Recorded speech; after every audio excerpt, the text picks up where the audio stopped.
Croyez-vous que Dieu nous appelle les hommes personnellement? Je crois pas.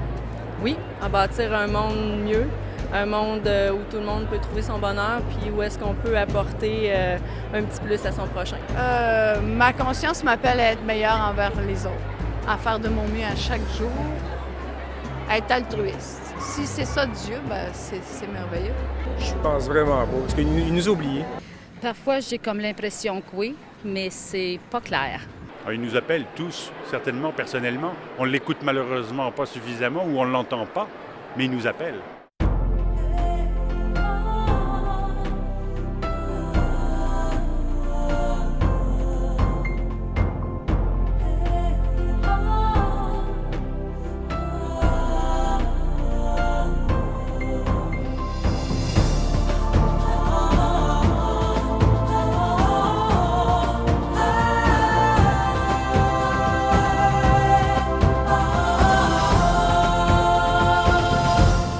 Mesdames, Messieurs, bonjour et re-bienvenue à l'émission L'heure de la bonne nouvelle. Dans le cadre de la série Découvrons-le, nous allons découvrir ensemble aujourd'hui celui qui nous appelle.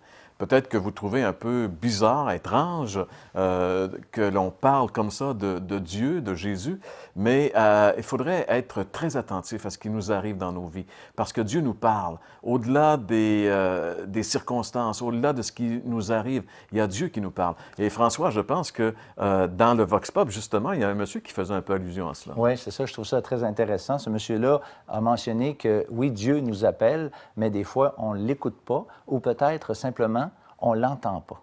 Mais l'Évangile, c'est ça le message. Il y a un message qui doit être d'abord entendu et ensuite, on doit répondre à cet appel-là. Mais malheureusement, il y a quelque chose chez l'être humain qui se débat, qui combat, qui lutte contre cette idée. On ne veut pas laisser Dieu intervenir dans nos existences et on se pose après ça la question, pourquoi ça va si mal? C'est ça. Il faudrait dire aussi que, oui, Dieu nous appelle à travers les circonstances de la vie, mais quand il veut nous parler d'une manière claire, c'est à travers sa parole qu'il le fait. Alors, c'est vers là qu'il nous dirige presque toujours, finalement. Dans la chronique, la Bible répond, Jean-Pierre va parler justement de cet appel de Jésus qui est nécessaire et nous entendrons aussi le témoignage de M. Michel Leblanc qui va nous raconter, lui, de quelle façon il a non seulement entendu, mais reçu ce message de l'Évangile. Et lui, il l'a fait, c'est un peu particulier, là, devant un ami, dans un restaurant. Et justement, le message, c'est François qui va nous l'amener. Et le chant, aujourd'hui, sera interprété par Jacques Whitney. Alors ensemble, découvrons-le.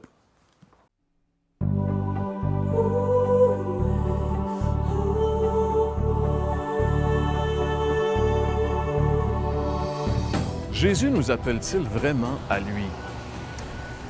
Pour plusieurs, la simple formulation de cette question peut sembler complètement surréaliste. Parce que pour beaucoup de gens, Jésus n'est qu'un mythe. Pour d'autres, il n'est qu'un personnage historique sans plus. Mais pour nous, à l'heure de la bonne nouvelle, nous croyons vraiment ce que la Bible dit qu'il est, c'est-à-dire Dieu manifesté en chair. Et à cause de cela, nous n'avons aucune difficulté à croire qu'il est bel et bien vivant maintenant et qu'il peut intervenir dans la vie de qui il lui plaît et comme il lui plaît. Et heureusement pour nous, car nous avons tellement besoin de lui. Qui de nous n'a pas besoin d'un peu d'aide? Qui de nous n'est pas un peu ou beaucoup écrasé par les soucis de la vie? Et heureusement, Jésus est là pour intervenir. Voilà pourquoi il nous place un jour ou l'autre devant sa parole. Voilà pourquoi il nous place un jour ou l'autre devant une émission de télévision comme celle que vous écoutez maintenant. C'est afin que vous puissiez entendre son invitation et y répondre. Et son invitation, la voici, telle qu'il l'a formulée lui-même il y a 2000 ans et que l'évangéliste Matthieu a conservée. Dans l'Évangile de Matthieu, chapitre 11 et au verset 28, nous lisons « Venez à moi, vous tous qui êtes fatigués de porter un lourd fardeau, et je vous donnerai le repos. » Oui, Jésus nous appelle vraiment à venir à lui, afin de nous soulager, afin de nous libérer.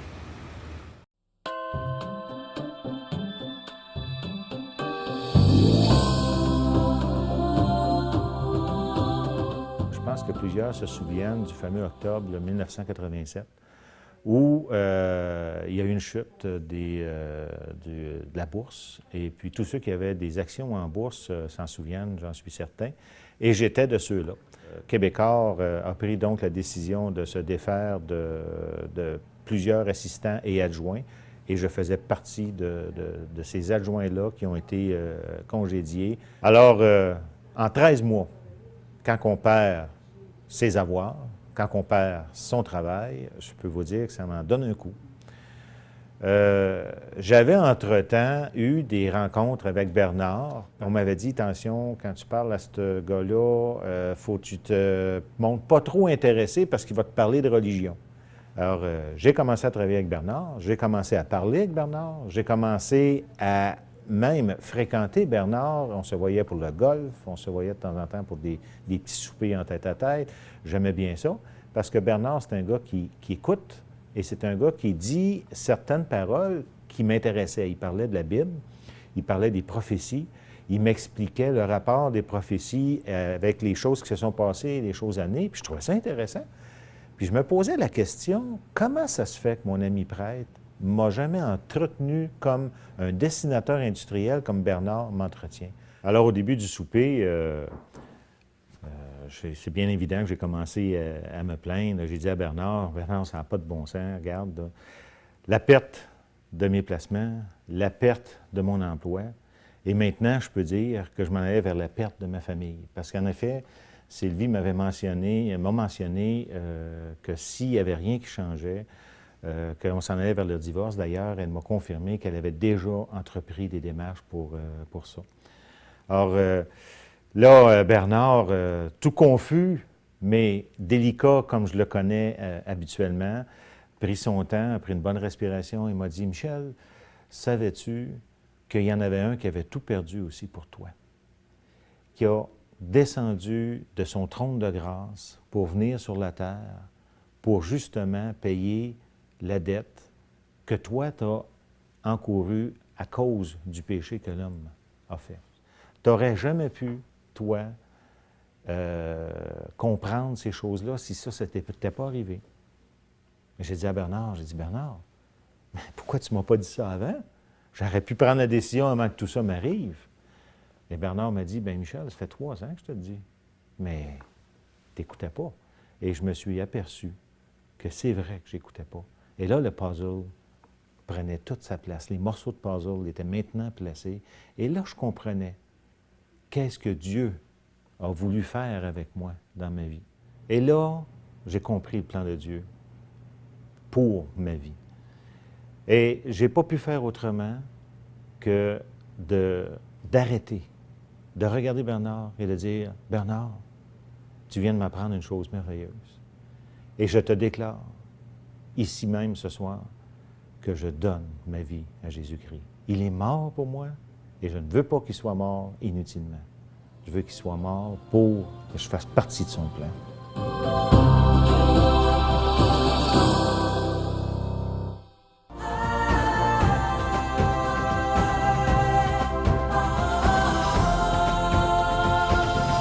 Découvrons ensemble celui qui nous appelle par notre nom.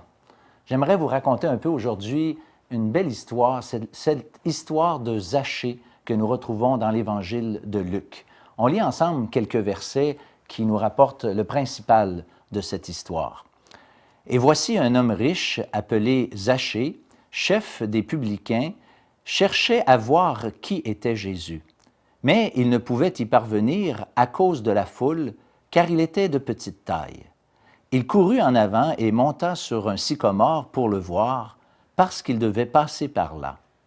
Lorsque Jésus fut arrivé à cet endroit, il leva les yeux et lui dit, « Zachée, hâte-toi de descendre, car il faut que je demeure aujourd'hui dans ta maison. » Zachée se hâta de descendre et le reçut avec joie.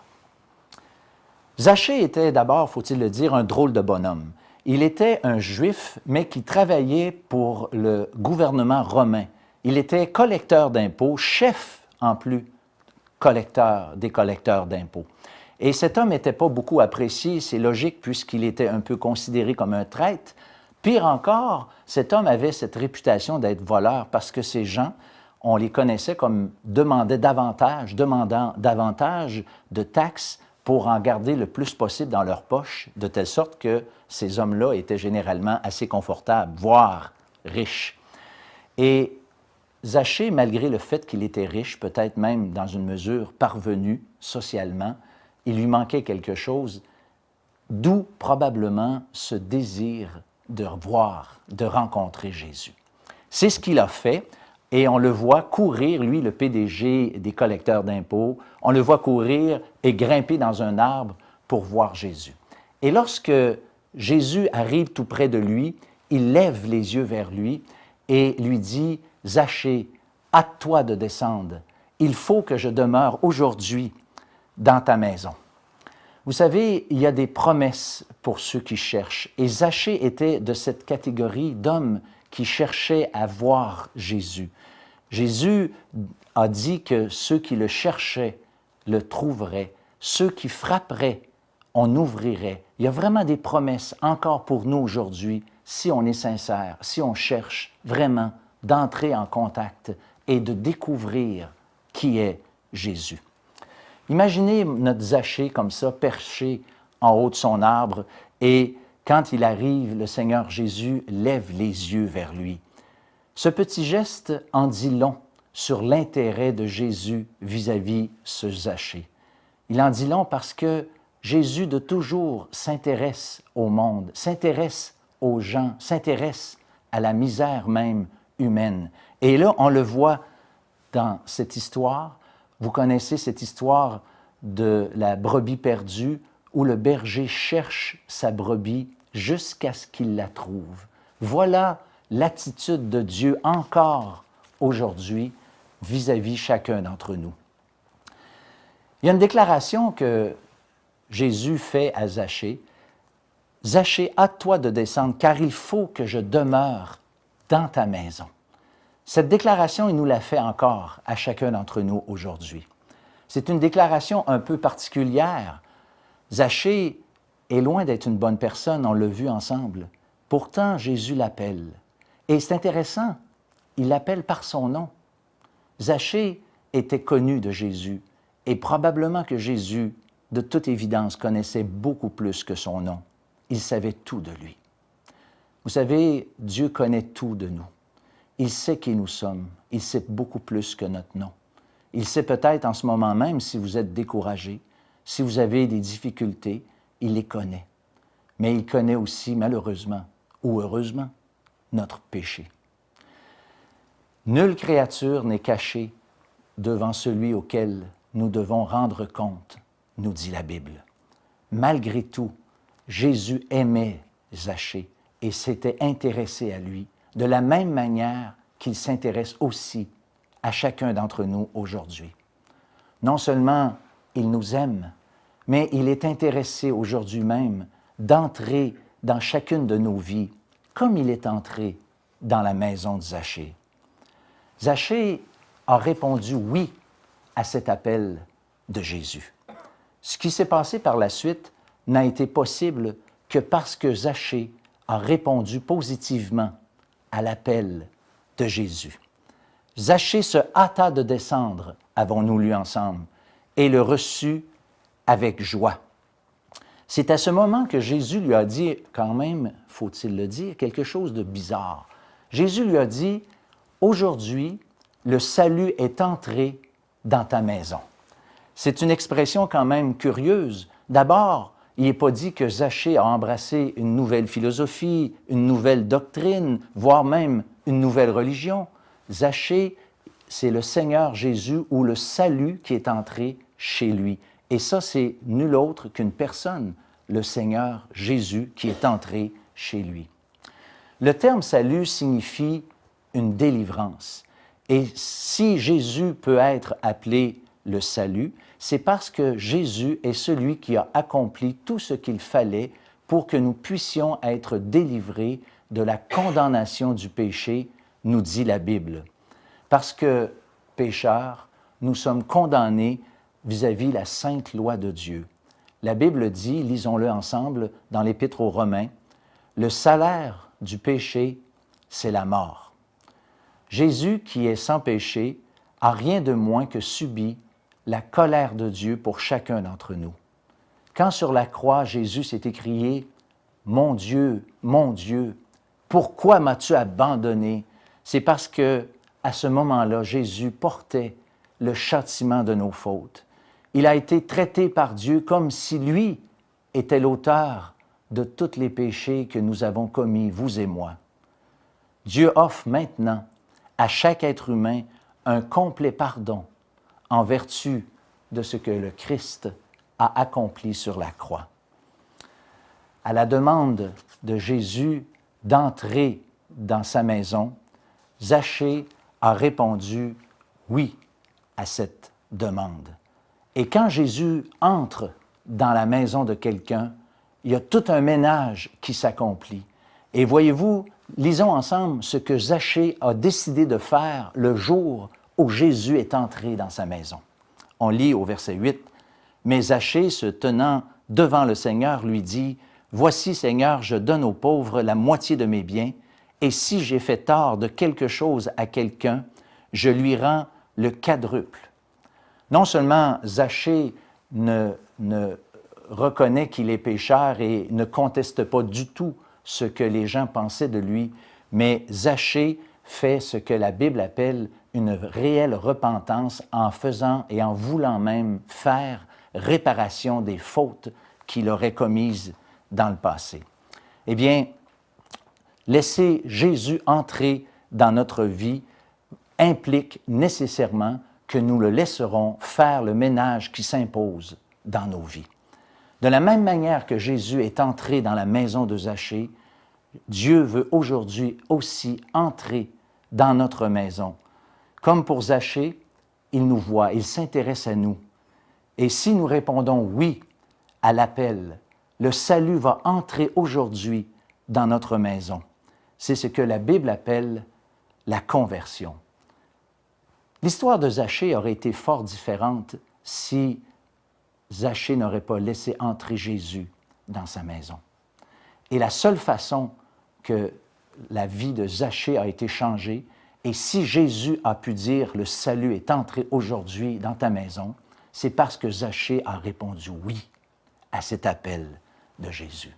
Je vous invite aujourd'hui à répondre aussi oui à cet appel de Jésus et de le laisser littéralement faire le ménage dans votre vie, de vous repentir de vos péchés, de croire que Jésus est celui qui a pris votre place sur la croix du Calvaire. Et Dieu, il y a une promesse formelle qu'il nous donnera le pardon de nos péchés, qu'il nous accordera la vie éternelle. Il faut le faire. Vous avez cette invitation qui retentit encore aujourd'hui et vous devez répondre oui, comme Zachée a répondu oui à l'appel de Jésus.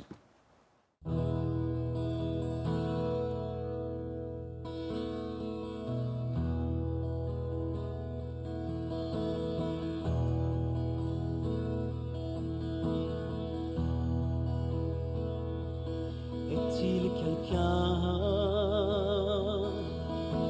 si seul qui n'ait besoin d'un ami?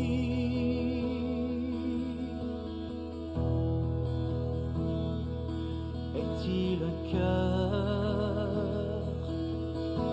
malade qui n'ait besoin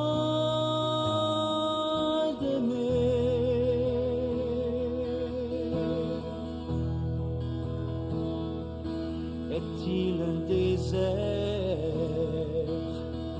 si dur et sec qui n'ait besoin d'eau?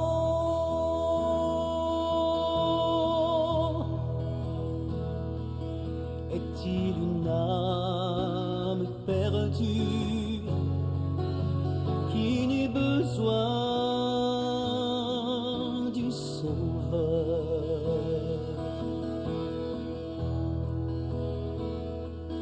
Est-il un agneau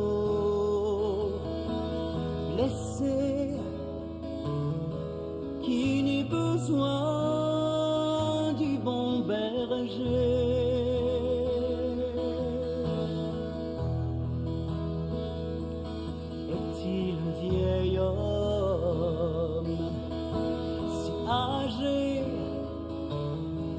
qui n'ait besoin d'un sourire.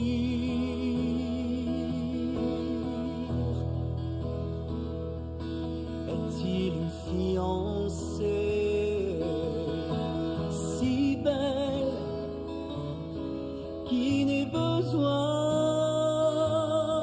d'un époux?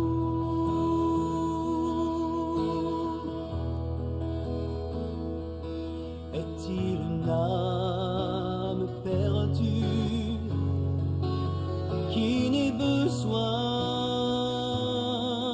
du Sauveur?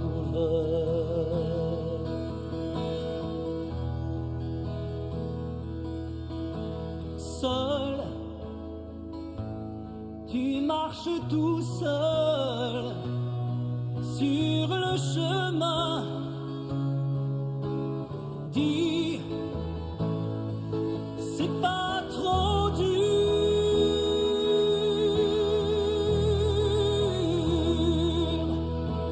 trop dur.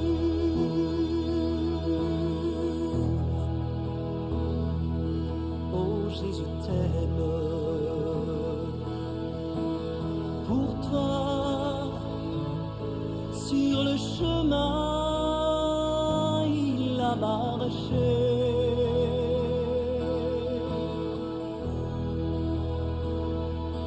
Oh Jésus t'aime,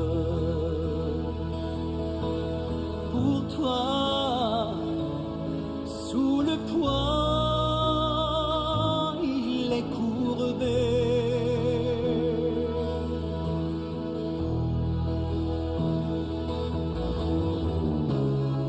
Les uns crient, d'autres frappent, y en a qui rient, y en a qui tapent.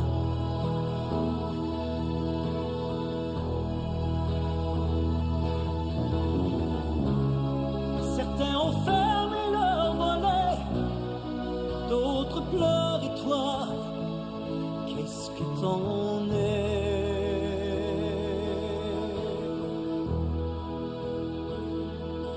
Oh Jésus t'aime, pour toi sur la colline il est monté.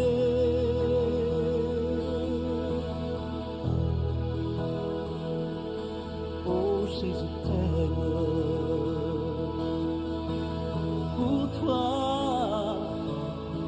son précieux sang il a versé.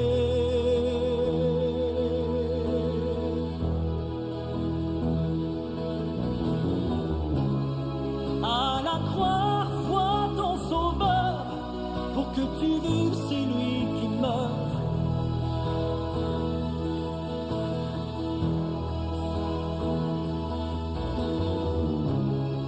Il a payé ton billet, lui qui n'a point de péché.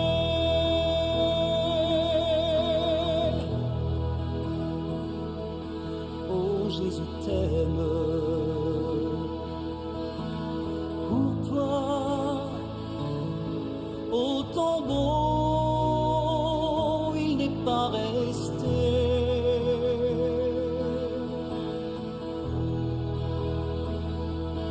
Oh Jésus t'aime, pour toi il est vraiment ressuscité.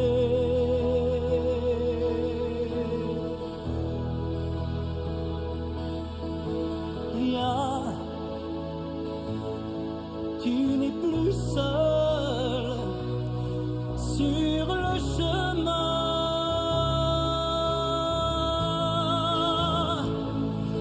Jésus t'aime,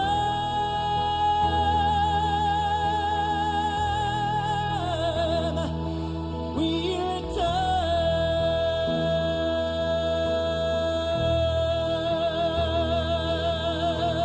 Viens, tu n'es plus seul, jour après jour. Jésus t'aime.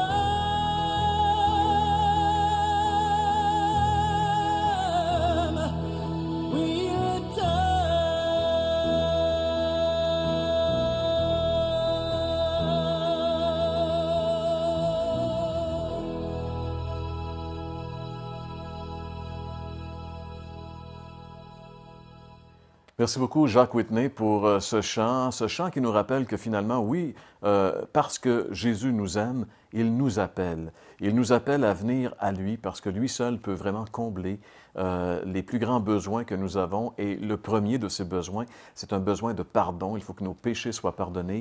Il faut que nous soyons réconciliés avec Dieu.